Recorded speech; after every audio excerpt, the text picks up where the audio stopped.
내 이름은 하네다 소이치.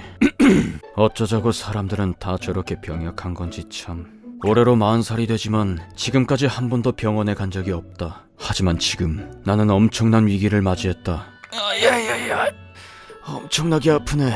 무슨 뇌 속까지 울리는 느낌이야. 인생 처음으로 병원에 가야 하나 고민하고 있다. 그 아픔의 원인, 고민의 정체는 바로 이거다. 이가 전부 검게 변해버렸잖아.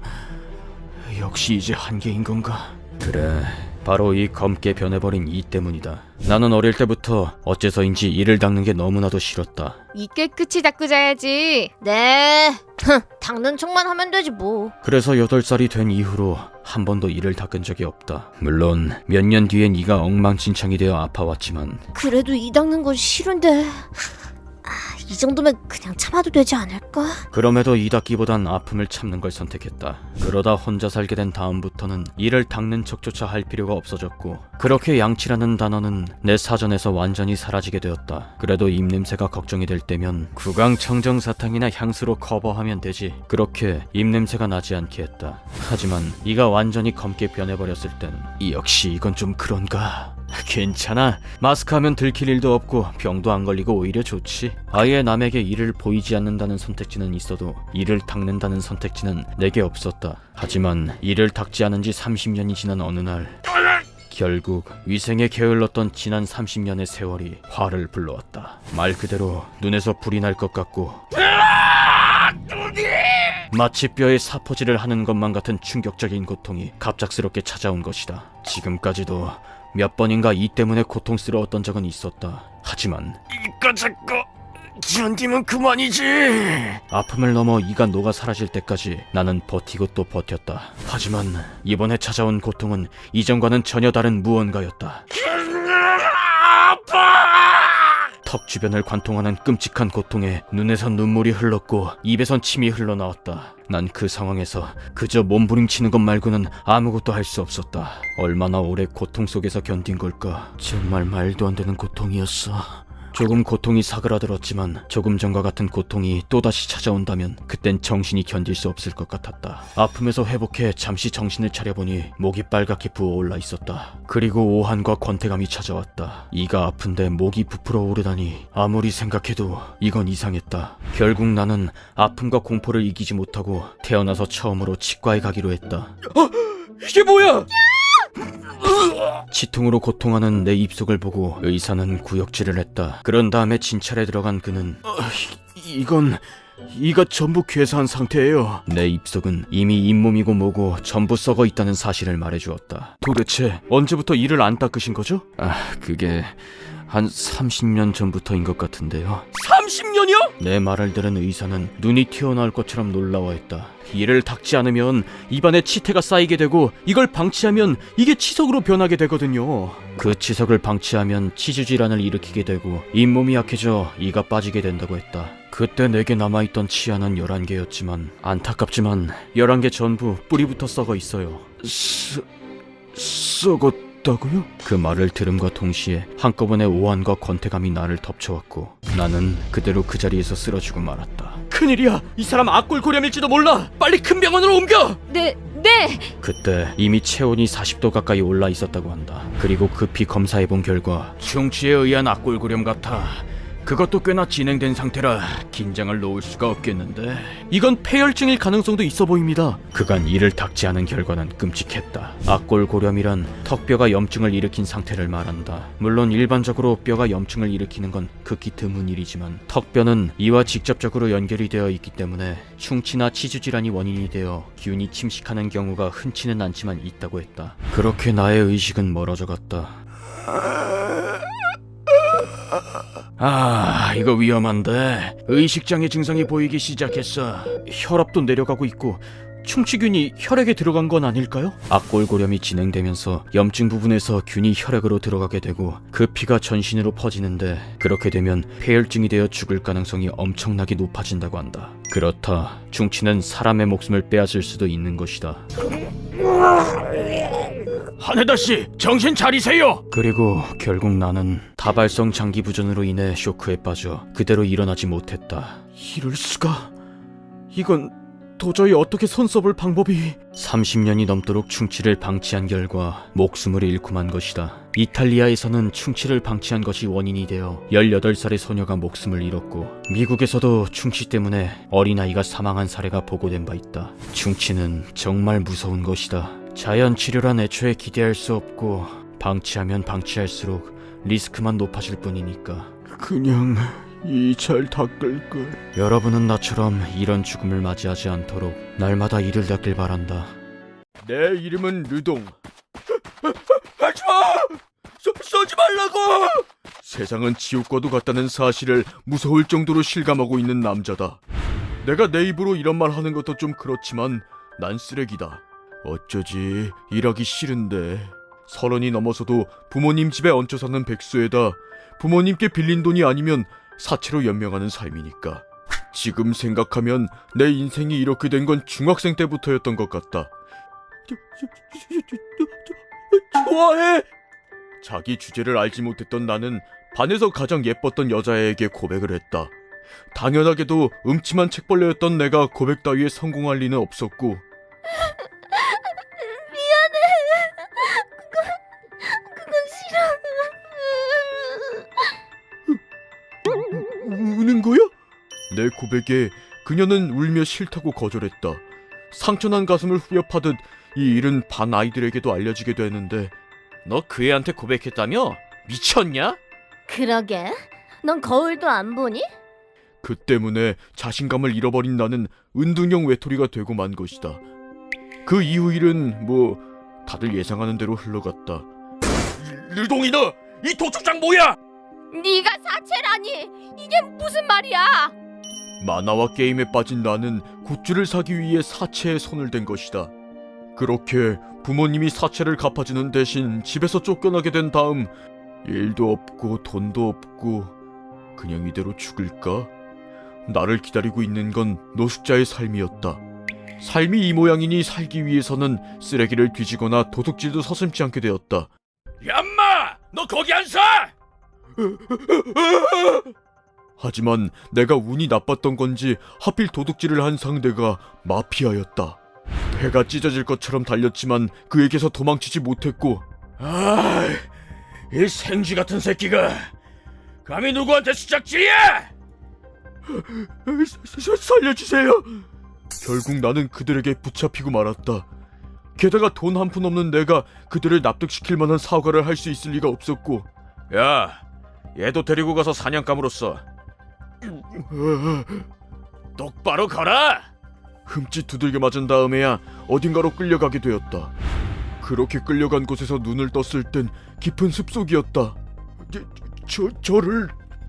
저를 어떻게 하실 생각이신 거죠? 쫄지 마. 그냥 우리 노는데 사냥감이 되어줬으면 하는 것뿐이니까. 사냥감이요? 지금부터 여기에 네 녀석들을 사냥할 헌터들이 나타날 거야. 죽기 싫으면 열심히 도망치면 돼. 그는 태연한 목소리로 너무나도 끔찍한 이야기를 했다. 이 숲은 마피아가 소유하는 사유지로. 사냥감이 온 것 같은데. 헤헤, 기대된다. 돈 많은 괴짜들을 불러다가 인간 사냥 대회를 연다고 했다. 지금 우리가 그 사냥감이라는 겁니까? 그래. 그러니까 스나이퍼한테 총구멍 나기 싫음 잘 도망치라고. 그 말을 들은 순간 나는 절망이라는 단어의 진정한 의미를 알게 되었다. 최소한의 설명을 들은 나는 다른 사냥감들과 함께 숲속에 방치되었는데 살아남기 위해서는 다른 사람들이랑 협력해야 할 텐데 하필 사냥감 중에는 창녀나 깡패 등 제대로 된 인간이 하나 없었다. 서로 협력하고 싶어도 애초에 신뢰라는 말이 통하지 않는 놈들뿐. 역시 믿을 건 나뿐이야. 다른 녀석들이 당황하고 있을 때 나는 조용히 각오를 다졌다. 그렇다고는 해도 지금의 나에게 가능한 일은 매우 제한적이었다. 핸드폰을 뺏기지 않은 건 천운이었어. 노숙자가 핸드폰을 가지고 있을 거라고 생각하지 못한 것인지 그들은 내 주머니를 확인하지 않았다. 내 제1의 목적은 살아서 이 숲을 나가는 것. GPS로 출구까지 가고 가는 길에 경찰에 제출할 증거 영상도 하나 찍어야겠다. 하지만 그런 달콤한 상상을 하며 걷는 것도 그리 오래가지 않았다. 이전까지 들어본 적 없는 공기를 가르는 소리와 함께 나뭇가지에 큰 구멍이 하나 생긴 것이다. 총탄이라는 명확한 죽음을 눈으로 확인한 순간 안일했던 상상은 머릿속에 흔적조차 남기지 않고 사라져버렸다. 나는 달렸다. 증거 영상을 찍는 것도 지도를 보는 것도 잊은 채 그저 달리고 또 달렸다.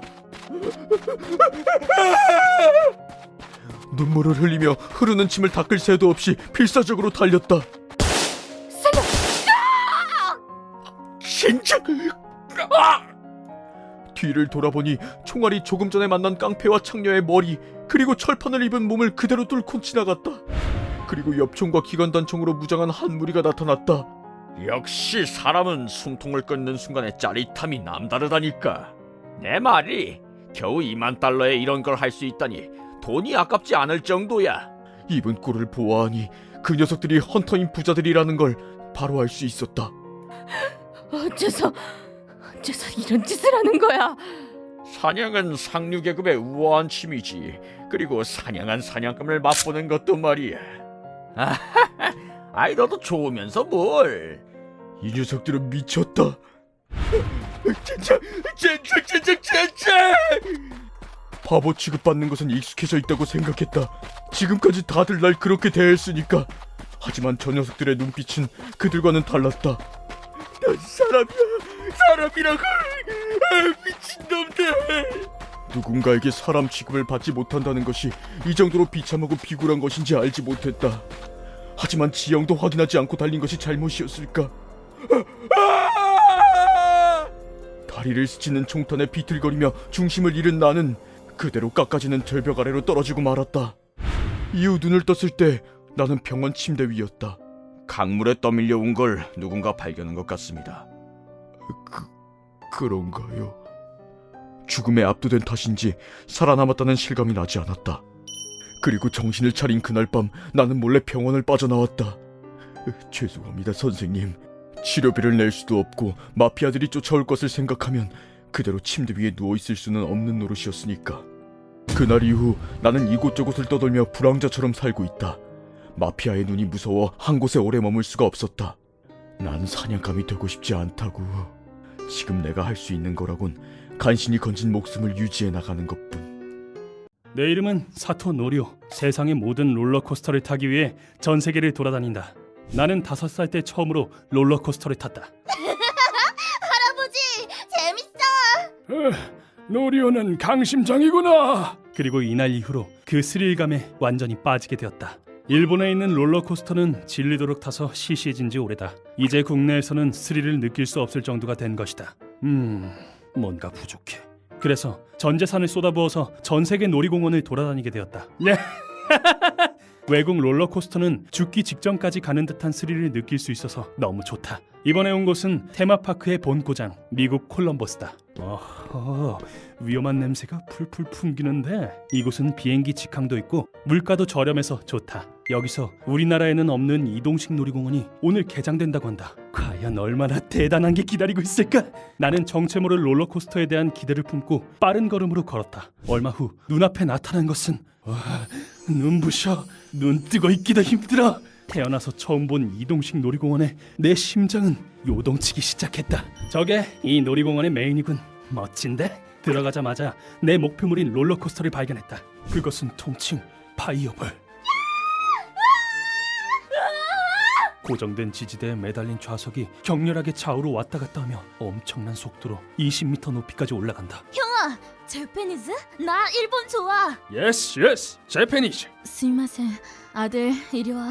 파이어볼이 인기는 대단했다. 근처에는 아이랑 같이 온 부모들도 많았다. 몇십 분 후 마침내 내 차례가 되었다. 좌석에 달린 안전바를 내렸더니 이게 뭔 소리야? 뭔가 둔탁한 쇠소리가 났다. 그래도 뭐 딱히 신경 쓸 건 없다. 드디어 파이어볼 출발. 내 텐션은 최고조였다. 렛츠 파이어! 그러나 악마의 카운트다운은 이때 이미 시작된 것이다. 파이어볼은 우리를 태우고 단숨에 하늘로 올라갔고 나는 격한 짜릿함을 느꼈다.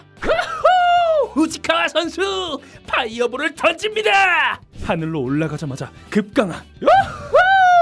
그대로 또 왼쪽으로 급상승한다. 문득 오른쪽을 보니 아까 그 꼬마가 입에 거품을 물고 있었다. 에이 보이, 괜찮아? 역시 아이한테는 너무 무서웠던 걸까? 하긴 이건 내가 생각해도 보통이 아니다. 좌우로 올라가고 내려오는 걸 반복하며 슬슬 끝날 때가 되었는데 그때였다. 이상한 소리가 나면서 좌석에 안전바가 올라갔다. 뭐지 이거? 망한 것 같은데. 잠깐만요! 안전바 올라갔어요! 그러나 파이어볼은 멈출 기미도 없이 연신 좌우로 방향을 바꿔댔다. 그리고 나는 무방비 상태로 놀이기구에서 떨어져 나갔다. 아까 그 아이와 몇몇 사람들이 나처럼 하늘에 떠 있는 광경이 희미하게 보였다. 이런 게 바로 생지옥인가? 지금 무슨 일이 일어나고 있는지 인식하지 못한 채 눈앞이 새하얘졌다. 명백한 죽음을 목전에 두고 아무것도 할 수 없었다. 나는 몇십 미터 떨어진 땅바닥에 그대로 처박혔고 시야는 새빨갛게 물들었다. 물론 즉사였다. 그렇게나 사랑했던 놀이기구한테 목숨을 뺏기다니. 비범벅이야. 왜 갑자기 안전바가 올라간 걸까? 그 후에 알게 된 건데 이 사건의 원인은 담당자의 날림 점검이었다. 오케이 이상 없네. 허술한 관리 체제 때문에 안전바가 제 기능을 못한 것이다. 나랑 같은 사고를 당한 사람은 6명. 그 중에서 사망한 건 나뿐이었다고 한다. 옆자리 남자애는 중상을 입었지만 죽지는 않았다. 요즘은 롤러코스터를 타다가 중상을 입을 확률은 약 1800만 분의 1이라고 한다. 이렇듯 안전성은 나날이 높아지고 있지만 세계 곳곳에서는 아직도 놀이기구 사망 사고가 일어나고 있다. 내 이름은 사와노 에리. 어떡하지? 이걸 들키기라도 했다간 난 끝이야. 내 뒤를 바짝 추격해오는 과거의 실수 때문에 벌벌 떨고 있는 20살의 전문대생이다. 내가 큰 실수를 저지른 건 정확히 1년 전. 다들 대학 들어가겠다고 열심히네. 라스트 스퍼트 뭐 그런 건가? 우린 이미 초찬도 받은 상태라 여유롭다는 게 왠지 신나네. 학교 추천 전형으로 이미 대학이 정해진 나와 친구 유리코는 졸업까지 시간이 남아돌던 때였다. 그런데 당시의 고민은 졸업 후 놀기 위한 자금 마련이었다. 아, 졸업여행도 가고 싶은데 돈이 없다. 그럼 너 알바 하나 안 할래? 실은 내가 괜찮은 알바 하나 알고 있거든. 돈이 필요하다는 내게 친구가 제시한 알바라는 건 돈을 받고 남자들과 만나는 일종의 조건 만남이었다. 잠깐 밥 한 끼 먹었을 뿐인데 5,000엔이라니 쫀다! 그치? 손쉽게 돈을 벌 수 있는 이 방법은 마치 마법과도 같았다. 그렇게 쉽게 돈을 벌 수 있게 되자 에리, 너 뭐야? 그 가방 3만엔짜리 아니야? 그냥 질러버렸어. 돈이야 뭐 또 벌면 되니까. 점차 금전 감각이 마비되어갔고 한번 사치스러운 생활을 맛보게 되니 그 수준을 유지하기 위한 출비가 계속해서 늘어났다. 아저씨, 저랑 안 할래요? 괜찮겠어? 당연히 하지. 그래서 더 큰 돈이 필요하게 된 나는 점차 더한 짓도 하게 되었다. 그런데도 돈만 벌 수 있다면 이란 생각에 위험하다는 생각조차 들지 않았다. 그렇게 졸업여행이 가까워오던 어느 날의 일이었다. 에미야, 5만엔 줄 테니까 영상 하나만 찍자. 네? 생각지도 못한 요구가 들어왔다. 평소 같으면 곧바로 거절했을 테지만 그때 난 경비가 필요했다. 알았어요. 대신 약속한 돈은 꼭 줘야 해요. 아, 당연히 주지. 그래서 그런 바보 같은 요구에 응했던 것 같다. 그로부터 2달이 지나고 경제학 수업 강의실 어디였지? 전공 필수도 아닌데 안 가도 되지 않나? 새로운 생활에 적응하기 위해 바쁜 나날을 보내던 나는 그날 밤의 일을 완전히 까먹고 있었다. 하지만 내가 한 짓은 그저 과거의 일이라 치부하고 묻어버리기에는 결코 가볍지 않았다. 에리, 너 아저씨들 만나면서 영상도 찍게 해준 거야? 뭐? 어느 날 유리코가 뜬금없는 질문을 해온 곳이다. 그날 밤의 일은 이미 예전에 잊어버리고 있던 나는 무슨 소리야, 내가 그럴 리가 없잖아. 그럼 이건 뭐야? 그런 적 없다고 대답했지만 유리코가 들이민 핸드폰 속 화면에 순간 온몸이 굳었다. 왜냐하면 그곳엔 내가 있었으니까. 뭐야 이거?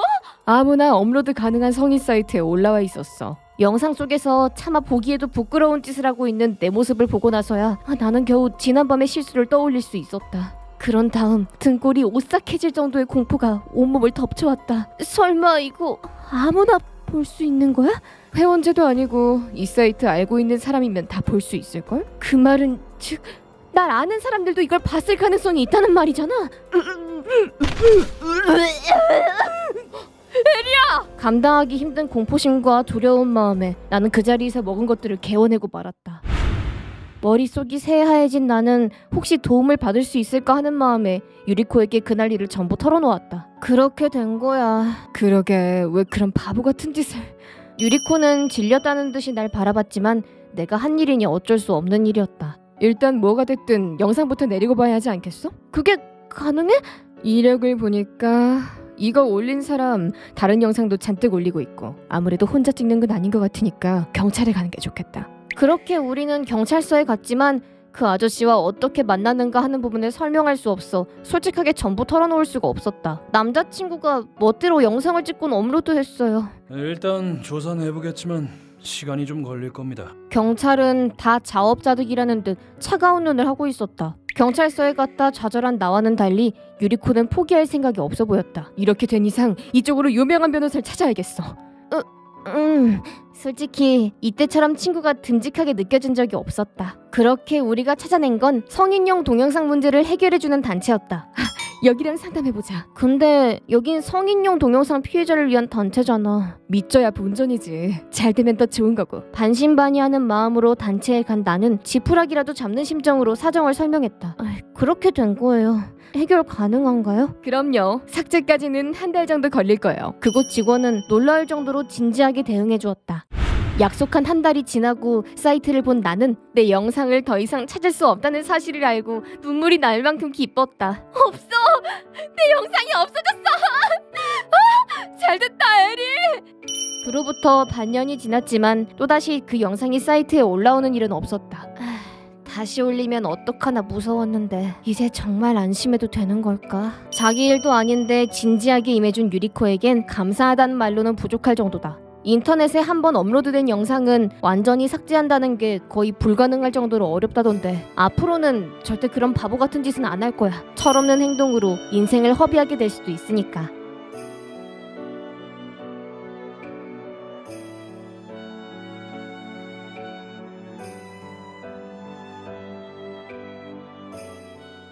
내 이름은 데이빗. 여긴 정말 쓰레기들만 넘쳐난다니까. 자메이카에 살고 있는 개망난이다. 내가 살고 있는 킹스턴의 슬램가는 말 그대로 쓰레기 집합소다. 다음 달부터 자리세 2배로 받을 거니까 그렇게 알아. 관광객이 끊겨서 수입이 없는데 어떻게 2배를 냅니까? 마피아가 제잘난 듯 으스대며 활개치고 무슨 일만 있으면 사람들로부터 돈을 쥐어짠다. 이봐 아저씨, 우리가 내라면 낼 것이지 뭔 말이 많아? 에? 그들은 별 볼 일 없는 말단들조차 총을 가지고 있는데다 별일 아닌 일에도 쉽게 방아쇠를 당긴다. 게다가 경찰들 또한 마피아에게 뒷돈을 받고 있기 때문에 전혀 시민의 편이 되어주지 못한다. 이걸로 이번에도 잘 좀 부탁드립니다. 어쩔 수 없지. 덕분에 마피아들은 다소 막 나간다고 하더라도 돈 몇 푼 찔러주면 책임을 면할 수 있다. 이렇게 말하는 나도 이런 빌어먹을 마을의 주민이라 변변찮은 일을 하고 있는 중이다. 여보세요? 호랑이도 제 말하면 온다고. 전화를 걸어온 건 내 클라이언트인 마사라였다. LA 거리에서 매춘 일을 하는 로사라는 여자가 있다. 이번 타깃은 그 여자다. 알았어. 정말이지 간단하게 말하면 될 것을. 마사라는 이 마을에서도 손꼽히는 개망난이다. 어차피 저 녀석 또 뭔 짓을 해서 출입금지 처분을 받은 거겠지. 그 녀석이 타깃으로 하는 건 언제나 매춘부. 매번 내가 그의 타깃을 담당하고 있다. 그렇다고 해서 내게 노라고 말할 권리는 없다. 나처럼 말단 살수가 좋다 싫다를 논할 처지는 아니니까. 그러니 그저 얌전히 사냥개로서의 역할을 다하면 될 뿐. 이 마을 주민이라면 어린애들조차 먹기 위해 도둑질은 물론 살인까지 할 수 있는 건 뭐든 한다. 그저 손을 대지 않는 건 바보들은 감히 할 수 없는 지능범죄뿐. 그리고 어느 정도 크고 나면 조직원들의 눈에 띄게 되고 부탁한다. 오케이. 그렇게 크다 보면 나 같은 싼 돈에 살인을 맡길 수 있는 히트맨이 되는 것이다. 마사라가 말한 가게로 발걸음을 옮기자 로사는 이미 출근해 있었다. 가게 안에서 만날 거야? 아님 데리고 나갈 거야? 나갈 거면 추가 요금 내야 해. 가게 안은 좀 별로고 데리고 가도록 하지. 출장 요금은 상당한 금액이었다. 젠장, 경비 처리는 가능한 건지. 로사를 데리고 나온 나는 사람 없는 골목으로 그녀를 데리고 갔다. 저기 아직도 더 가야 해? 나도 한가한 사람 아니거든. 이런 장소에 끌려오고도 이런 태도라니. 역시 이 마을 주민이라 이건가? 그렇다곤 해도 내가 할 일은 변하지 않는다. 뒤돌아서며 머리와 가슴에 2발. 방아쇠를 당기는 손가락은 여느 때와 같이 가벼웠다. 이 다음은 증거도 남길 겸 시체 사진을 찍으면 일은 끝난다. 이 마을에 살면서 이렇게 경계심이 없어서였으나 아무래도 항상 죽음과 맞닿아 있어 죽음의 냄새에 너무 익숙해진 탓일지도 모르겠다. 어쨌든 그렇게 증거 사진을 보내면 곧바로 기분이 업된 마사라의 연락을 받을 수 있다. 역시 내가 점찍어둔 남자야. 그 여자도 한번 당해보라지. 마음에 들었더니 다행이네. 어째서 그 여자를 타깃으로 삼은 건지에 대해선 묻지 않는다. 물어봤자 내겐 아무 의미가 없으니까. 뭐 가끔 마사라가 제멋대로 입을 놀리는 탓에 그 이유를 듣게 되기는 하지만 그 여자 말이야, 내가 얼마를 쏟아부었는데 날 출입금지시키고 말이야. 용서할 수가 있어야지. 그거 참 안 됐네. 입 밖으로 튀어나온 말이 이 막대먹은 놈에게 내뱉은 비꼼인지 피해자에 대한 애도의 말인지. 어쨌든 이번 일의 보수는 1만 자메이카 달러. 보통 이 정도 돈이면 일주일은 살 수 있겠지만 결국 경비는 내 부담이라는 거잖아. 이번 주는 한 건 더 받지 않으면 안 되겠어. 경비를 제하니 번 돈은 평소의 절반밖에 되지 않았다. 하지만 아무리 대우가 별로라고 해도 불평을 말할 수는 없다. 그 녀석이야, 나 말고도 일을 맡길 사람이 넘쳐나게 분명해. 그 녀석이 날 찾지 않는다면 밥줄이 끊기고 괜히 귀찮게 굴었다간 내가 조용히 살해당할지도 모른다. 되는 대로 살아온 나지만 벌써 20살이다. 할 수만 있다면 이 일에서 손을 떼고 싶다. 그러기 위해선 목돈이 필요한데 무슨 지갑에 구멍이라도 뚫렸나? 그저 줄임배를 채우는 것만으로도 빠듯한 지금 살림살이로는 목돈을 만드는 건 힘들다. 이런 시답잖은 생각을 하고 있던 게 문제였을까? 뭐야? 여러 명의 발소리가 들린다는 걸 깨달은 건 이미 그 발소리가 내 방문 앞에 멈춰 섰을 때였다. 다음 순간 격한 총성이 울렸고 전부 죽여버리겠어! 한 남자의 노성과 함께 문이 부서졌다. 이어 방에 들어온 이의 얼굴을 보고 나는 온몸의 피가 다 빠져나가는 듯한 느낌이었다. 우리 가게 여자한테 손을 댔다고 하던데 우리가 꽤나 만만해 보였나 봐. 왜냐하면 눈앞의 남자는 무트파에서 이름을 날리던 마피아의 간부였으니까. 위험하다. 이 사람을 상대로는 마사라 이름도 도움이 안 된다. 저는 무슨 말인지 잘... 실침이 떼지 마. 이미 마사라한테 얘긴 들었으니까. 네가 로사에게 차인 것 때문에 화가 난 것 같아 보였다고 말이지. 그 자식, 지 살자고 날 버리다니. 잠시만, 제가 한 건 맞지만 그건 마사라가... 네 이야기에 어울려줄 생각 따위 없으니 그만 죽어라. 끝내 입 밖에 내지 못한 변명의 말들은 총성과 함께 공중에 흩어져 버렸다. 온몸을 덮는 자결감과 멀어지는 의식, 그 속에서 마지막으로 든 생각은 의문이었다. 좋을 대로 이용당하다가 버려진 내 인생은 도대체 뭐였을까? 그 대답을 얻기 전에 내 의식은 영원한 어둠 속으로 가라앉았다. 내 이름은 제프리 더마. 출구 없는 암흑길에서 어떻게든 살겠다고 발버둥 치고 있는 산송장이다. 나는 미국 위스콘신주의 어느 평범한 가정에서 태어났다. 항상 당신이 문제야, 알아? 또 그 소리 그만 좀 해! 그저 옛날부터 일상과도 같은 부모님의 말싸움 때문에 갈 곳이 없었을 뿐. 그렇게 부모님의 애정을 충분히 받지 못했던 나는 사람과 어떻게 교제해야 할지 알지 못했다. 존, 너 정말 귀엽구나. 그런 내게 근처 동물들과 교감하는 건 유일한 안식처도 같았고, 사춘기에 접어들었을 무렵 내 취미는 동물의 사체 수집이었다. 존, 불쌍해라. 이런 내가 이상하다고 생각되겠지만 사랑하는 생명체가 어떤 구조로 되어 있는지 알고 싶은 건 당연한 거 아닌가? 그리고 나이가 들어갈수록 내 안에서는 또 다른 감정이 싹트기 시작했다. 와, 멋있다. 그건 바로 동성에 대한 관심과 애정이었다. 나는 남자를 바라보기만 해도 쾌감을 느꼈다. 물론 말을 걸 용기는 없었지만. 그러던 어느 날 부모님이 결국 이혼하셨고 두 사람에게 버림받은 난 홀로 남겨졌다. 아버지, 어머니, 순식간에 날 감싸오는 고독과 불안에 내 안에 어딘가가 뒤틀리는 듯한 느낌이었다. 미친 사람처럼 술에 빠져 살길 오래. 나는 이 세상 모든 게 어떻게 되어도 상관없어졌다. 남자랑 만나고 싶어. 그래서 나는 내 욕망에 솔직해지기로 결심했다. 그렇게 결심한 내게 어느 날 집에 가는 길에 찬스가 찾아왔다. 저 좀 태워주세요. 아름답다. 상의를 탈의한 채 도움을 구하고 있는 남자가 눈앞에 나타난 것이다. 저 괜찮으면 저희 집에 오지 않으실래요? 좋은 술도 있는데. 네? 나는 처음으로 남자를 유혹했다. 이 나이스 버디는 이제 내 것이다. 상상만으로도 내가 녹는 것 같았다. 조던이라는 이름의 이 남자와 농밀한 시간을 보내려던 나는 문득 그런 생각이 들었다. 계속 이렇게 지낼 수 있다면 좋을 텐데. 그리고 지체 없이 행동에 옮겼다.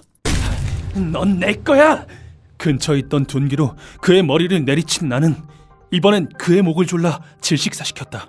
숨을 쉬지 않게 된 조던을 본 순간 나는 제정신으로 돌아왔다. 무슨 짓을 한 거야? 나 감옥에 가게 될 거야. 그를 향한 도 넘은 애정을 멈출 방법을 알지 못했던 것이다. 결국 난 조던의 시체를 산산이 조각내 은폐했다. 그로부터 시간은 흘러 나는 아버지와 같이 살게 되었다. 너 그렇게 살면 안 돼. 정신 차려야지. 네.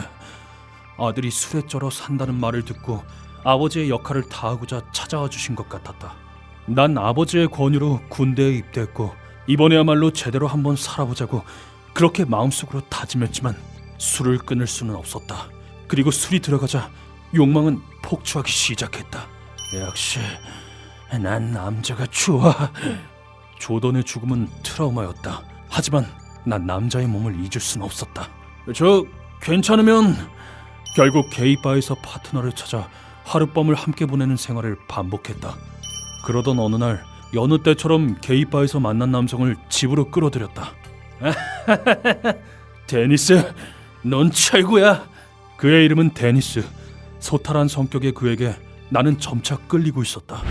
그리고 그와 술을 마신 다음 날 정신을 차렸을 땐 이미 아침이었고 어제 너무 많이 마셨나? 필름이 끊겼어. 나는 눈앞에 펼쳐진 광경에 절망했다. 어제까지만 해도 생기 넘치는 모습으로 이야기를 하던 데니스가 피범벅이 되어 쓰러져 있었기 때문이다. 죽었어. 뭐지?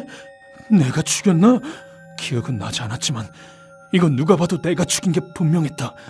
하지만 내 뇌에선 놀람보다도 흥분되는 마음이 더 컸다. 남자의 시체, 이 몸, 역시 아름다워. 움직이지 않는 아름다운 몸을 보고 나는 인생 최고의 절정을 경험했다. 그 이후부턴 남자를 잡아다가 실컷 기어해준 다음에 죽였다. 이 기분 멈출 수 없어. 오랜 시간 날 괴롭혀온 외로움을 불식시키려는 듯 끊임없이 살육을 반복했다. 살인을 할 때 한 가지 정한 것이 있다. 너희는 내 안에서 영원히 살아가는 거야. 그건 바로 두개골을 취하는 것이다. 머리만 있으면 우리의 추억도 잊지 않고 영원히 기억할 수 있을 테니까. 가끔 시체가 너무 아름다울 땐 시체를 좀비처럼 만들려는 시도도 해봤다. 이쯤에다가 구멍을 뚫으라고? 우선은 두개골을 드릴로 연다. 이때 작품에 작은 흠집이 남긴 하지만 이 정도는 괜찮았다. 그런 다음 그 구멍으로 황산을 주입하면 이제 영원히 움직이는 좀비가 되는 거야. 근거? 그런 게 있을 리가. 하지만 이렇게 하면 좀비가 된다고 했다. 이상하네. 왜 움직이지를 않지? 머리 부분에서 부글부글 소리가 날 뿐 좀비화가 잘 안 된 것인지 실험은 실패로 끝났다. 그렇다고는 해도 나만의 남자가 점점 늘어가고 있으니 최고의 인생이라 그렇게 생각했다. 퍼펙트 라이프야. 하지만 그런 나날들도 급작스럽게 끝을 맞이하게 되는데 그날도 남자를 집으로 끌어들인 나는 잠시 방심했다. 잠깐! 그리고 내 방심을 틈타 그는 내 컬렉션에 들어가기 직전 도망가 버렸다. 이렇게 된 이상 게임 오버다. 다음날 곧바로 경찰들이 찾아왔고 이 짐승 같은 새끼가 도대체 몇 명을 죽인 거야? 내 유쾌한 시절도 끝을 맞이했다. 그 후 재판을 받은 나는 징역 937년을 선고받았다. 사형 선고나 마찬가지였다. 하지만 잘 생각해보면 왜 나는 시체를 보며 쾌감을 느꼈던 것일까? 아무리 생각해도 알 수 없는 일이다. 그저 내가 악마의 자식이기 때문이었을까? 내 이름은 게타 하나오. 삼각 고인의 명복을 빕니다. 화장터에서 근무하고 있다. 돌아가신 분과 그 유족들이 마지막 인사를 나누는 곳이기도 한 이곳은 매일같이 많은 사람들이 찾아온다. 아버지, 나도 이곳에서 일하면서 수없이 많은 이별의 장면을 봐왔다. 돌아가신 분의 비율로 말하자면 역시 연세 있으신 분들이 많지만 거이치, 좀 더 건강하게 나아줬어야 하는데 엄마가 미안해. 여보, 젊은 나이에 생을 마감한 사람들 또한 존재한다. 그러던 어느 날의 일이었다. 삼가 고인의 명복을 빕니다. 언제나처럼 오후 타임의 첫 번째 유족분들을 맞이하려던 나는 어떤 사실을 깨닫게 된다. 그건 바로 고인의 영정사진 속 모습이 아직 젊은 20대 여인의 모습이라는 것이었다. 그렇다는 건 상주를 맡고 있는 저 사람이 남편인 건가? 속이 말이 아니겠군. 고인을 어떤 기준에 따라 구별하려는 의도는 아니지만 역시 젊은 사람을 맞이하는 건 조금 더 마음이 무겁다. 화장하기에 앞서 우리 장례식장에서는 추도식을 진행하는데 독경이 시작되면 상주분부터 분향을 시작해 주시면 됩니다.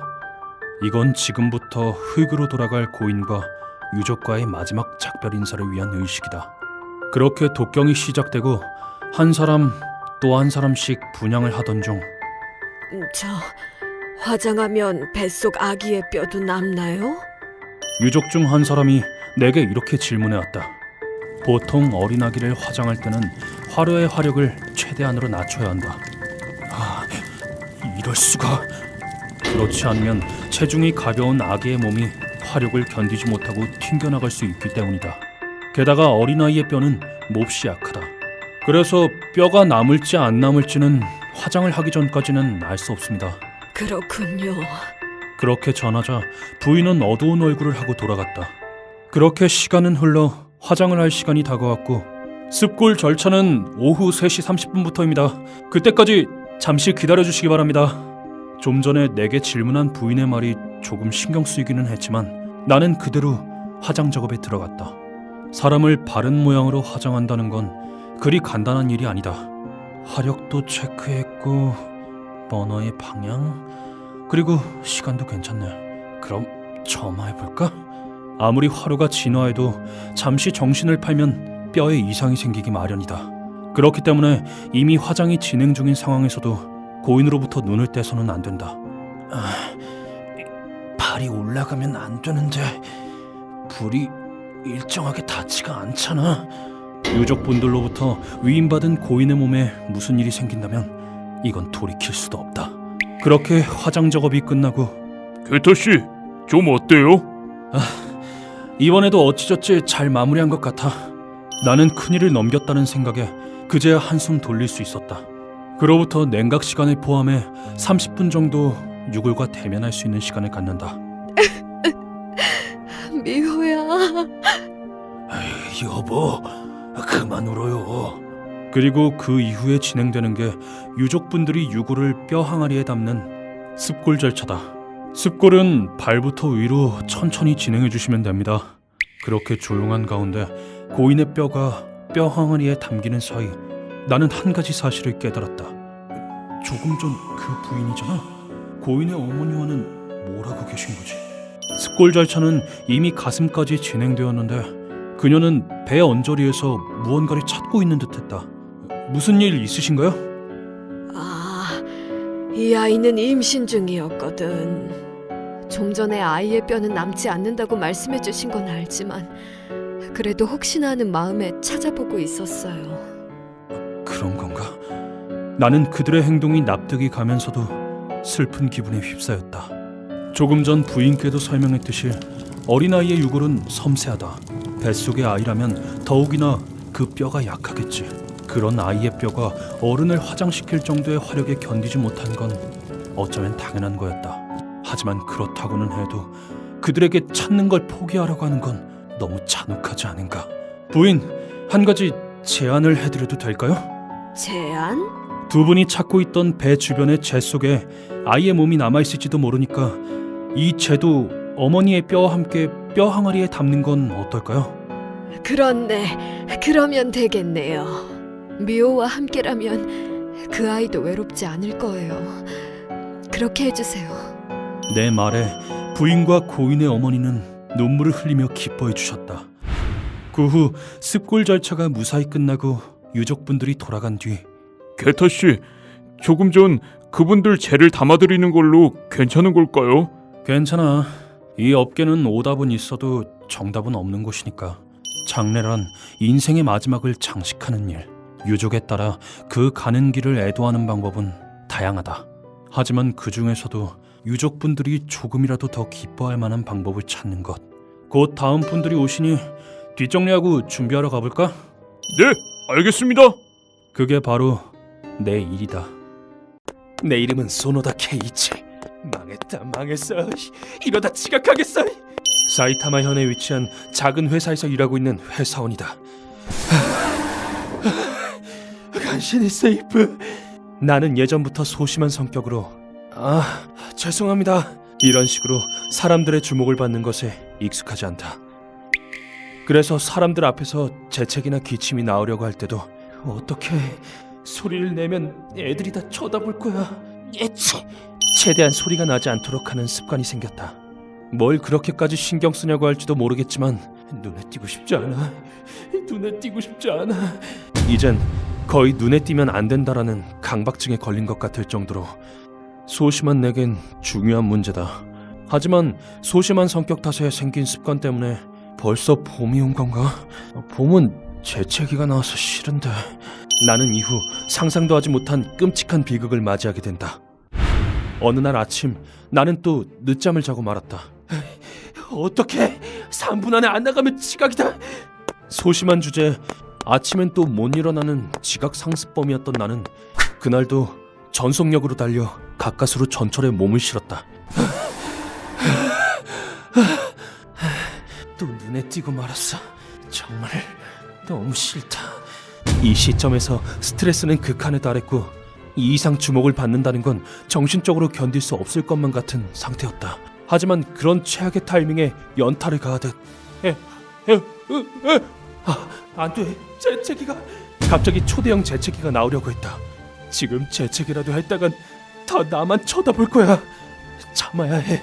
그렇게 생각한 나는 오른손으로 콧구멍을 완전히 막은 다음 왼손으론 입에서 공기가 새어나오지 않도록 필사적으로 막았다.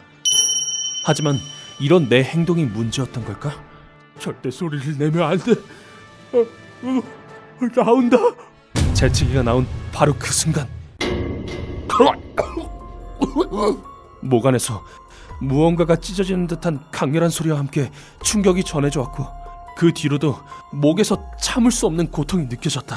나는 목소리를 내보려고 했지만 목에선 가쁜 숨소리가 가냘프게 새어나갈 뿐 전혀 목소리가 나오지 않았다. 나는 극심한 고통에 곧바로 다음 역에서 내려 급하게 집으로 돌아가려고 했다. 심한 건 아니었지만 회사에 갈 수 있을 만한 상태가 아니었으니까. 하지만 목 상태는 심각했다. 목소리가 전혀 안 나오는 것만이 아니라 극심한 고통에 음식물조차 씹어 삼킬 수 없었다. 역시 이대로는 안 되겠다고 생각한 나는 지인에게 부탁해 구급차를 불렀다. 구급차 좀 불러줄 수 있어? 괜찮은 거야? 구급차 불렀으니까 조금만 참아. 목소리가 나오지 않아 직접 구급차를 부를 수 없었으니까. 병원으로 옮겨진 나는 곧바로 환부 MRI를 찍었다. 그리고 이건 이대로는 위험합니다. 놀라운 사실을 전해들었다. 소노다 씨, 대답하기 힘드신 거 압니다. 그러니 진정하고 제 말 끝까지 잘 들으세요. 소노다 씨의 목은 완전히 찢어졌습니다. 목젖이 찢어진 이유는 재채기를 참았기 때문이라고 했다. 사실 재채기의 속도는 초속 60m 이상으로 억지로 재채기를 참는 것은 매우 위험한 행동이라고 한다. 게다가 목은 눈, 코, 귀, 폐 등의 중요 기관들과도 연결되어 있어서 다른 증상들로 이어질 수도 있다고. 재채기를 참은 결과 내 귀가 고막이 완전히 찢어져 버렸다는 이야기는 물론 충격이 뇌까지 전해져 뇌동맥류 파열이 일어나 지주막하 출혈을 일으켜 사망에 이르는 경우도 있다고 한다. 검사 결과 나는 당연하게도 곧바로 입원 조치되었고 목의 상처가 회복될 때까지는 튜브로 식사를 공급하게 돼요. 불편해도 한동안만 참아주세요. 항생물질 투여 및 유동식을 튜브로 직접 위에다 주입하는 생활을 보내게 되었다. 그렇게 겨우겨우 목의 상처가 다 나아 목소리가 나오게 될 때까진 일주일 이상의 시간이 필요했다. 목소리가 목소리가 나와. 목소리를 낼 수 있다는 게 이렇게나 기쁜 일이라는 걸 태어나서 처음 알게 되었다. 그날 이후 나는 재채기가 나와도 참지 않고 소리내어 뱉는데 익숙해졌다. 애체! 주목받는 건 여전히 싫지만 목젖이 파열되는 것보다는 나으니 말이다. 이걸 보는 여러분도 조심하길 바란다. 부끄럽다는 이유로 재채기를 참다간 언젠가 끔찍한 상황을 겪게 될지도 모르니. 내 이름은 존 레이콕. 80세다. 여보, 저녁은 뭘로 할래요? 왜 부담 가지 않는 걸로 먹을까? 미국의 사우스 캐롤라이나에서 여생을 보내고 있는 남자다. 아이들은 물론 손주들도 다들 독립해서 나간 탓에 나는 현재 아내와 단 둘이서 생활하고 있다. 그러고 보니 제시카의 결혼식이 얼마 안 남았네요. 그 아이가 벌써 결혼할 나이라니. 이러다 우리 증손주 얼굴도 보겠어. 증손주 얼굴이 보고 싶긴 하지만 남은 날이 그리 길진 않은 것 같다. 낸시, 우리도 이제 갈 날을 준비해야 하지 않을까? 그러게요. 갈 날이 다 되어서 허둥대는 꼴을 아이들한테 보일 수는 없죠. 유산이다 뭐다. 죽은 뒤에 아이들에게 부담을 주고 싶지는 않다. 그날 이후 우린 조금씩 지난 인생을 정리하기 시작했다. 저와 제 아내가 죽으면 유산은 이렇게. 알겠습니다. 물론 그렇다고 마냥 죽음을 기다리고 있는 것은 아니다. 아직 아내와 즐길 일이 산더미같이 있으니까. 하지만 인생이란 언제 무슨 일이 일어날지 알 수 없는 법. 일어나선 안 될 일이 당연한 듯 일어나기도 하니까. 이건 내가 그곳에 있었을 때 얻은 교훈이다. 그렇게 여러 방면으로 준비를 진행하고 있던 어느 날의 일이었다. 상태가 좋지 않은 걸. 만약을 위해서 손을 좀 봐둘까. 그날은 아침부터 뭔가 이상한 느낌이 들었다. 오래된 상처가 지끈거려 코 밑이 묘하게 가려웠다. 이럴 땐 늘 귀찮은 일이 생겼는데 낸시한테도 조심하라고 해야겠어. 아까 현관 청소한다고 했던가? 나는 아끼는 총을 손에 들고 아내의 곁으로 갔다. 현관에 도착하자 낯선 남자들과 대화하고 있는 아내의 모습이 보였다. 치와와 말인가요? 네, 하얗고 복슬복슬하니 귀여운 게 못 보셨어요? 그 낯선 남자들은 언뜻 보기엔 사람 좋은 얼굴을 하고 있었지만 뭔가 이상해. 내 감은 위험 신호를 보내고 있었다. 낸시! 그 사람들한테서 떨어져! 여보! 내 다급한 목소리에 주저하면서도 낸시는 남자들로부터 거리를 뒀다. 움직이지 마! 역시 내 아내다. 오랜 시간 나와 부부로 지낸 탓에 감이 좋다. 하지만 그 남자들도 만만치 않았다. 치, 감도 좋은 영감탱이 같으니 얌전히 돈만 내놓으면 목숨은 살려주지. 강제로 집안까지 밀고 들어온 것이다. 나는 선제 공격을 하려고 했지만 자기 아내도 쏠 수 있나 보자고. 뭐 하세요, 영감님? 산탄총을 쐈다간 아내가 다칠 수도 있다. 내가 총구를 내리려고 하는 그 순간 총 내놔! 남자 한 명이 총을 뺏으려고 내 쪽을 덮쳐왔다. 체격이 좋은 만큼 대단한 파워다. 어리긴 늙은이라고 힘으로 어떻게 할 수 있다고 생각한 모양이지. 뭐? 하지만 겨우 힘 하나 믿고 총을 뺏으려고 하다니 이 녀석은 한참 멀었다. 나는 무방비하게 노출된 그의 무릎을 발로 찬 뒤 힘이 빠진 손을 뿌리치고 총대로 그의 턱을 가격했다. 그리고 연속 동작으로 총을 어깨에 이면 뭘 얼빠져 있어. 그 총구는 등 뒤에 있는 남자를 향하게 된다. 판단이 느려. 주저없이 방아쇠를 잡아당기자 산탄이 뒤에 선 남자의 몸을 저 멀리 날려버렸다.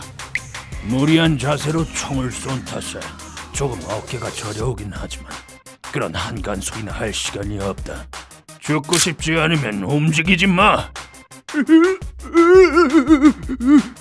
나는 낸시가 부른 경찰이 올 때까지 그 남자에게 겨는 총구를 내리지 않았다. 그는 곧 도착한 경찰에 의해서 연행돼 갔지만 이쪽은 가망 없어. 산탄총에 맞은 남잔 역시 숨을 거둔 것 같았다. 설마 이 나이가 돼서도 남의 목숨을 빼앗는 짓을 하게 될 줄이야. 어쩔 수 없었잖아요. 날 지키기 위해서였는걸. 정당방위라는 건 알고 있지만 사람을 죽였다는 사실은 변하지 않는다. 나는 젊을 적 그 악명 높은 베트남전에 참여한 군인이었다. 젠장, 또 베트콩이야! 전부 죽여! 아무리 죽이고 죽여도 끝이 나지 않던 게릴라전과 흉악한 풍토병은 물론 한 명 한 명 서서히 죽어가는 동료들까지. 스코! 그곳은 말 그대로 생지옥이었다. 그때의 기억은 몸과 마음에 깊이 새겨져 자꾸만 생채기를 냈고 꿈이구나. 이 나이가 되도록 때때로 그 전장에서 서로 죽고 죽이는 꿈을 꿀 때면 놀라 잠에서 깨어나야만 했다. 그런 악몽을 떨쳐내기 위해서 지금까지 훈련을 게을리하지 않았는데 그게 이런 식으로 도움이 될 줄이야. 인생이란 정말 알다가도 모를 일이다. 그럼 이제 집을 정리해 볼까요? 아이들에게 물려줄 집이잖아요. 그래요. 후회라면 죽은 뒤에 해도 늦지 않다. 지금은 그저 해야 할 일을 할 뿐. 내 이름은 아담. 미국 위스콘신주에 살고 있다. 40을 바라보는 나이에 아직 결혼도 못했고 아이도 없지만 그렇다고 혼자 외롭게 사는 것도 아니다. 오늘은 오랜만에 우리 애들 식사 챙겨주는 날이었지. 배부르게 먹여줘야겠다. 왜냐하면 나에게도 사랑하는 가족이 있기 때문이다. 내 가족들은 주로 지하실에서 시간을 보낸다. 자, 식사 시간이다. 뭐? 아무도 없지 않냐고? 아니, 내 사랑하는 가족들은 그저 다들 부끄러움이 많을 뿐이다. 이것 보라고. 굶주린 녀석들이 벌써 냄새를 맡고 나왔으니 보기엔 조금 험악해 보여도 이래봬도 꽤 귀여운 아이들이다. 지금 같은 시대에 뱀을 기르는 사람이 적은 건 아니지만 이 아이들은 다른 사람들이 기르는 그런 평범한 뱀이 아니다. 말이야, 오늘도 기분 좋아 보이네. 이 아이들은 전부 무시무시한 독을 가진 독사니까. 마리 같은 블랙맘바를 비롯해 킹코브라는 물론 타입한 독사까지 이곳에 있는 건 전부 사람의 목숨마저 앗아갈 정도로 강한 맹독을 가진 종들 뿐이다. 물론 내가 뱀을 좋아하긴 하지만 그렇다고 그 이유 하나 때문에 이렇게 화려한 타이틀을 가진 독사들을 기르고 있는 건 아니다. 그럼 어디 슬슬 시작해볼까? 이 아이들을 기르고 있는 데에는 또 다른 이유가 있다. 기압을 한번 넣은 뒤 쥐를 삼킨 마리의 목을 손으로 쥐고 오늘도 잘 부탁한다 말이야. 입을 벌린 다음 옷을 걷은 팔목에 입을 갖다 댄다. 그러면 따끔하고 바늘로 찌르는 듯한 고통과 함께 마리의 이빨이 내 팔목에 꽂힌다. 그래, 이 느낌이야. 좀 더 분발하라고. 그런 다음 시간을 두고 팔목에 느껴지는 열기. 이 열기가 참을 수 없을 만큼 유혹적이다. 처음엔 뱀에 물린 아픔밖에 느껴지지 않았지만 들어온다. 요즘엔 팔을 타고 들어오는 독의 감각마저 즐길 수 있게 되었다. 수고했다 말이야. 조금 아쉽긴 하지만 오늘은 여기까지다. 이 이상의 땅은 아무리 나라고 해도 저세상 행이니까. 그런 다음은 곧장 방으로 가 얌전히 여운을 즐기기만 하면 끝. 체온도 미열 정도고 피로도도 이 정도면 나쁘지 않고 구토기도 없어. 다행히 오늘도 죽진 않겠군. 괜히 움직였다간 독이 빠르게 퍼져 죽을 수도 있으니 말이다. 너 그 표정을 보아하니 날 독사에게 물리는 걸로 흥분하는 변태 정도로 생각하나 본데. 오늘은 좀 위험할지도. 미안하지만 난 그런 참신한 성벽은 없다고. 다음날 피로한 몸을 이끌고 내가 향한 곳은 한 연구소였다. 어이 스티브. 왔어? 이 남자는 스티브. 이 연구소에서 일하는 내 동지다. 잘 왔어. 어젠 또 뭐에 물린 거야? 블랙맘바. 근데 몸에 느껴지는 걸론 증상은 가벼운 것 같아. 그는 언제나 내게 가벼운 질문과 함께 혈액을 채취해간다. 혈액 채취가 끝나면 이번엔 내 팔에 준비해둔 혈청을 주사한다. 너도 정말 대단하긴 하다. 보통은 물리고 10분 정도 지나면 눈앞에 황천길이 아른거려야 정상인데 내가 폼으로 독사한테 물려온 줄 아냐? 혈청 덕분에 아주 조금 불쾌감이 잦아들었을 즈음. 아담! 이번 결과 완전 대박이야. 그래? 어떤데? 스티브가 검사 결과를 가지고 왔다. 항체의 양이 전보다 5%나 증가했어. 이걸로 우리의 꿈에 한 걸음 더 가까워진 거야. 그래, 이게 바로 매일같이 독사의 독을 몸으로 받아온 이 몸의 성과다. 사실 나는 과학자가 되고 싶어 독사의 항체를 체내에서 만드는 일을 시작했다. 저번에 타이판 독사한테 물렸을 때도 그렇고 너 진짜 인간 맞냐? 에헤이, 말을 그렇게 하면 안 되지. 내가 이 방법을 생각해낸 건 옛날 산에서 독사에게 물렸을 때다. 놀랍네요. 아무래도 아담 씨는 독에 대한 내성이 강한 듯합니다. 그런가요? 다른 사람 같았으면 구급차에 실려왔을 상황에 나는 직접 걸어서 병원에 갔던 것이다. 과학자가 되고 싶어도 돈도 학위도 없던 나는 그래도 이런 몸이면 누군가에게 도움이 될 만한 일을 할 수 있을지도 몰라. 그런 결심으로 이 연구에 이 한 몸을 바치기로 했다. 물론 처음엔 지옥과도 같았다. 자, 물어라. 내성이 있다고는 해도 독은 독. 수년 전 킹코브라에게 물렸을 때는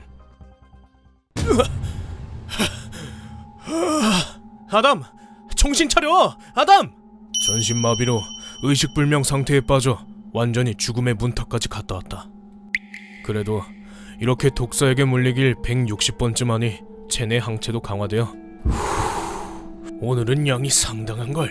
이젠 한 번에 100명분의 치사량을 독을 내뿜는 다이판이나 세계 최강이라고 불리는 블랙맘바의 독에도 견딜 수 있게 되었다. 전 세계적으로 연간 평균 12만 5천 명의 사람이 독사에게 물려 죽는다고 한다.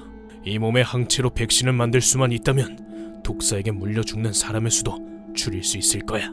그걸 위해서라면 난 얼마든지 독을 받아들일 준비가 되어 있다. 내 이름은 자팔. 그럼 이제 슬슬 나가볼까? 인도 자르칸드주에 위치한 작은 마을에서 살고 있는 평범한 남자다. 뭐 특이한 점이 있다고 한다면 맞다. 내가 나올 때 문을 잠갔었나? 조금 걱정이 많다는 것 정도?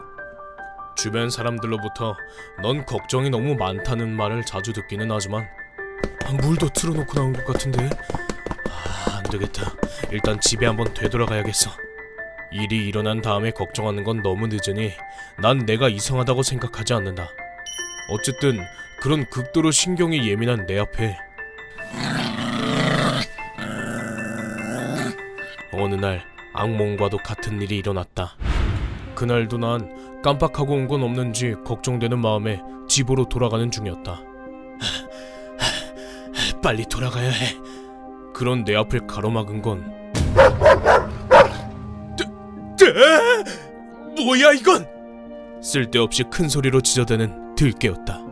이 녀석은 길을 지나다니는 사람이면 남녀 가리지 않고 짖으며 달려드는 걸로 이 근방에서도 유명한 들깨였다.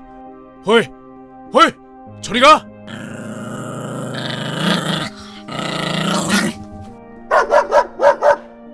어찌나 끈질기게 따라붙는지 다들 이 개 때문에 곤란해하고 있던 차였다. 나는 그런 들깨를 어떻게든 내쫓으려고 팔을 휘두르기도 하고 큰 소리도 내맞지만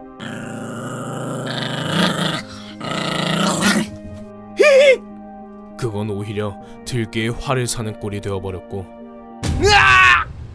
나는 결국 들깨에게 팔을 물리고 말았다. 지질이 운도 없지. 그렇게 온갖 바이러스가 가득한 이빨이 뚫고 들어온 피부에서 피가 터져나왔고 물렸잖아. 들깨한테 물려버렸어. 나는 아픔을 느낄 새도 없이 걱정으로 머릿속이 새하얘졌다. 백신 접종도 하지 않은 들깨는 위험하다. 광견병에 걸린 놈일 수도 있으니 말이다.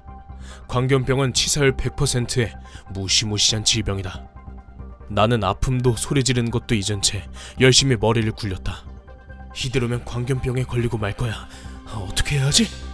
이런 식으로 죽고 싶지는 않아. 그러니 뭐라도 해야 할 텐데 라고 말이다. 그렇게 머리를 굴린 끝에 나는 한 가지 결론에 도달했다. 어쩔 수 없지. 그것 말고는 방법이 없어. 나는 개를 자극하지 않도록 주의하면서 발밑에 떨어져 있던 돌을 슬쩍 들어올린 다음 그 들개의 머리 위로 있는 힘껏 내리쳤다. 감히 날 물어? 두개골이라도 깨진 건지 이상한 소리가 들려왔다. 나는 빈서 상태의 개를 집까지 끌고 갔다. 다른 방법이 없어. 정말 어쩔 수 없는 선택이라고. 이 개를 어떻게 할 생각이냐고? 보면 안다. 사실 개에게 물린 순간 나는 돌아가신 할아버지를 떠올렸다. 혹시 들개에게 물리거든 그 개의 심장을 먹으면 된단다. 그렇게 하면 광견병에 안 걸린다고 우리 할아버지가 말씀해 주신 거니 믿어도 돼. 네, 할아버지! 나는 천천히 개의 가슴께에 가위를 박아 놓은 다음 심장만 꺼내면 돼. 한순간에 심장을 갈랐다. 처음 하는 해체라 기분이 이상했지만 참았다. 숨이 막힐 듯 방안 가득 퍼지는 피와 날 것 냄새의 구토가 올라왔지만 이게 개의 심장이구나. 이걸 먹지 않으면 죽는다. 머뭇거리고 있을 시간이 없다. 결심을 한 나는 그대로 개의 심장을 씹어 삼켰다.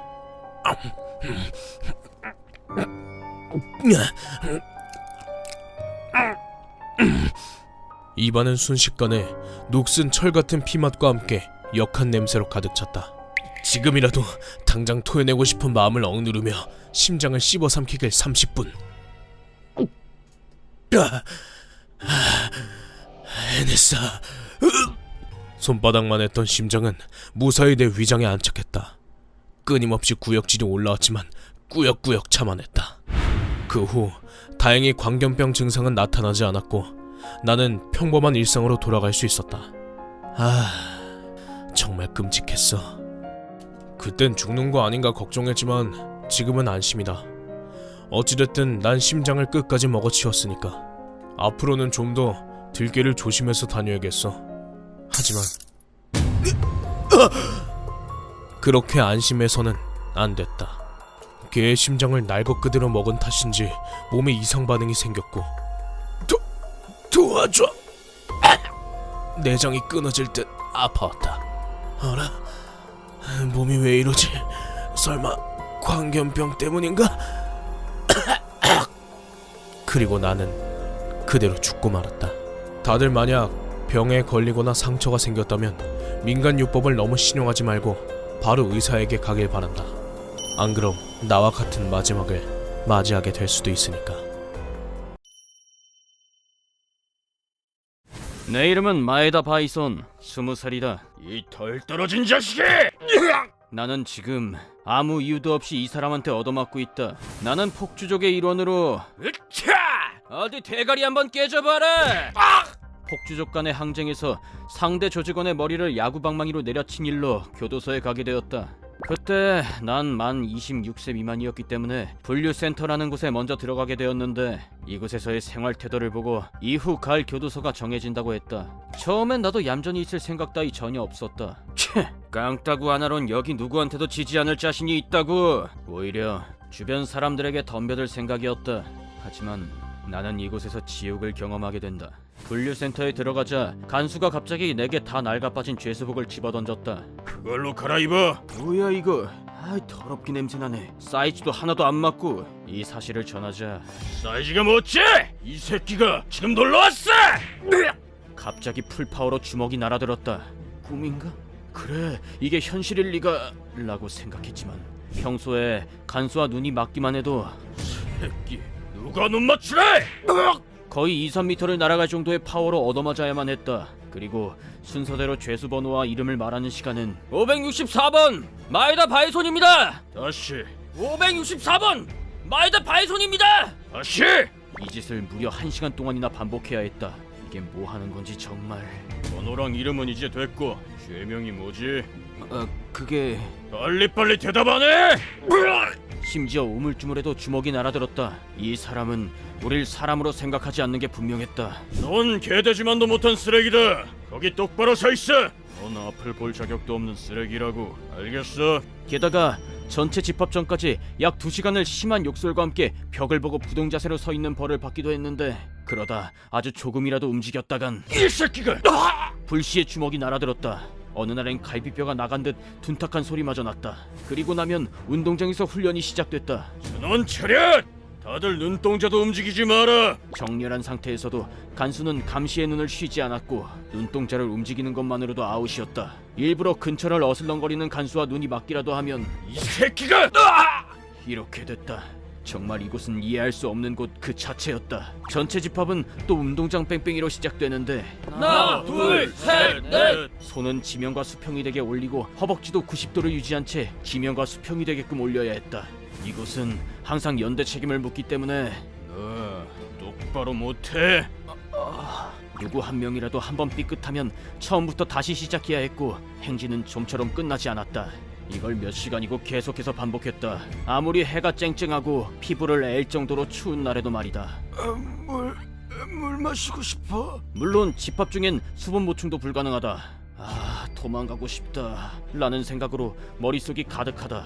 전력 질주! 행진이 끝나고 나면 이번엔 운동장을 전력으로 달리게 하지만 이미 체력은 한계라 제대로 달릴 수도 없다. 일어나! 빨리 안 달려! 하지만 쉬는 것 또한 허락되지 않는다. 그럼 어떡하냐고? 그저 달릴 뿐이다. 다리가 떨어져 나가더라도 달릴 수밖에 없다. 그렇게 겨우겨우 휴식 시간이 되면 다들 화장실로 달려가지만 물 내리지 마라! 너희한테 물도 아까우니까! 냄새. 변기에서 똥이고 오줌이고 잔뜩 흘러내리고 있잖아. 물은 모두가 용변을 마치면 딱 한 번만 내릴 수 있다. 오후가 되면 공장 안에 있는 후덥지근한 방으로 이동한 뒤 트레이닝을 받는다. 점핑 스쿼트에 팔굽혀펴기, 복근까지 큰 소리로 기합을 넣으며 격렬한 운동을 마치면 거의 죽은 시체와 같아진다. 하지만 트레이닝을 끝내고 나면 다시 공장 옆으로 이동해야 하는데 쉬지 말고 끝까지 달려! 그곳에 있는 언덕길을 수십 번 반복해서 뛰어 올라가야 한다. 그리고 나면 드디어 저녁 시간이 돌아온다. 고대하던 식사 시간이라 좋을 거라 생각하겠지만 남기지 않는다! 알겠나? 이미 그때쯤이면 온몸이 만신창이가 되어 식욕이 싹 사라지는데 그렇다고 음식을 남길 수도 없다. 그렇게 이 짓을 매일같이 반복하며 뛰어 이 새끼들아! 나는 정신적으로도 육체적으로도 한계에 부딪혀갔다. 이렇게 가혹한 날들이 앞으로의 내 일생이 되는 건가? 여긴 지옥인가? 누가 누워있으래! 빨리 안 일어나! 정말이지 이곳에서의 석 달간은 끔찍했다. 진심으로 죽을지도 모른다고 생각했으니 여긴 그저 비명과 고함 소리가 끝없이 울려 퍼지는 깊은 어둠과도 같은 곳이다. 이 자식이! 여기에서 석 달, 정말이지 지옥을 경험했다. 그리고 나는 석 달 후 이곳을 나가 다른 교도소로 보내졌다. 지정받은 교도소는 분류센터와는 비교도 안 될 정도로 쾌적했다. 딴청 피우지 말고. 네! 이제 두 번 다시 나쁜 짓은 하지 않을 거다. 두 번 다시 분류센터에 가고 싶지 않으니까 여기에서 제대로 반성하고 빨리 사회로 나가고 싶다. 나는 마음 깊이 그렇게 생각했다. 좋은 아침입니다. 그래, 인사성이 밝군. 그렇게 생각하면 분류센터의 끔찍했던 경험도 다 의미가 있는 것은 아닐까. 그런 생각이 든다. 휴먼버그 대학교에서는 인간이 버그를 일으켜버린 순간의 사건들을 여러분들에게 소개하고 있습니다. 예전 영상들도 꼭 한번 보시기